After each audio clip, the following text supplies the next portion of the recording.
In almost every genre, there is some kind of armor you can wear, whether it be chainmail in a fantasy setting, a leather jacket in some more modern day setting, or a personal force field in a sci-fi setting.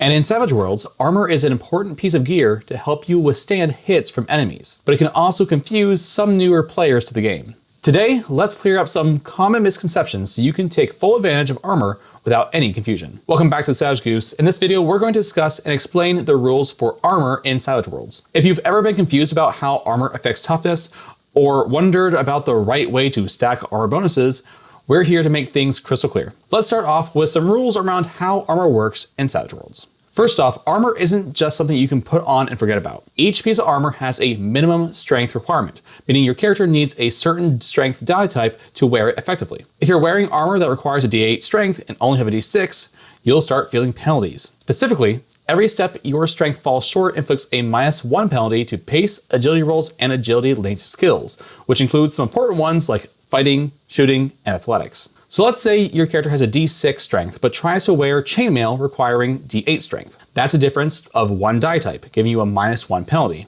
If you had a D4 strength and tried the same chainmail, that's 2 die types of difference. So your penalty would jump to a -2. These penalties are cumulative. So if you're wearing multiple pieces of armor that exceed your strength, each piece stacks the penalty. For example, if you wear a full set of chain armor, which includes the shirt, the leggings, and the helm, and you have a D6 strength instead of the required D8, you take a -3 penalty across your pace, agility, and your agility-based actions. So how does armor affect your toughness?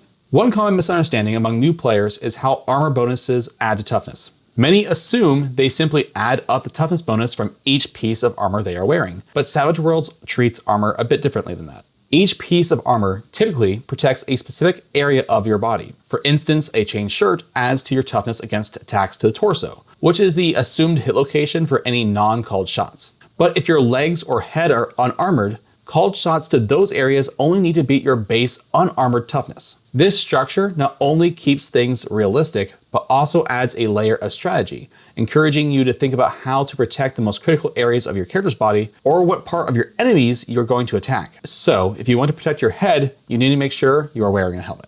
Now, there is a way to stack armor in Savage Worlds, but it isn't by adding the toughness of your legs to your toughness of your chainmail from your torso. Stacking only works when combining different types of armor to the same body area, like wearing a chain shirt under a plate corselet. When you stack armor this way, the lesser armor's bonus is halved, rounded down, and added to the heavier armor's value. However, this combination also bumps up the strength requirement for the heavier armor by 1 die type, meaning you'll need more strength to avoid penalties. This rule allows you to layer protection without breaking the game's balance. Keep in mind that by layering armor, you are significantly increasing the weight your character is carrying and limiting what else you can carry. When you note down your toughness, be sure to separate your base toughness from any armor bonus. For example, if your character has a base toughness of 5 and you're adding a +3 from a chain shirt, write it as 8 and 3 in parentheses. This notation is especially useful for when you're calculating armor piercing. Armor piercing only reduces the armor portion of your toughness, not your base score. So if you're hit with a weapon with AP 4, only the armor value is reduced, up to the max amount of armor you have. Any extra AP doesn't carry over to the base toughness. So if you have a toughness of 8 and 3 of it is armor, and you are hit for 9 damage with armor piercing 4, the armor piercing 4 would only reduce your toughness to 5. Now you take the 9 damage, which is enough to overcome your toughness with a raise, causing you to be shaken and take a wound. Understanding how armor works can make a big difference in Savage Worlds. With the right armor setup, you'll know exactly where your character stands and avoid penalties that could slow you down in a fight. Speaking of being slowed down, if you need help keeping combat fast, furious, and fun, check out this video right here.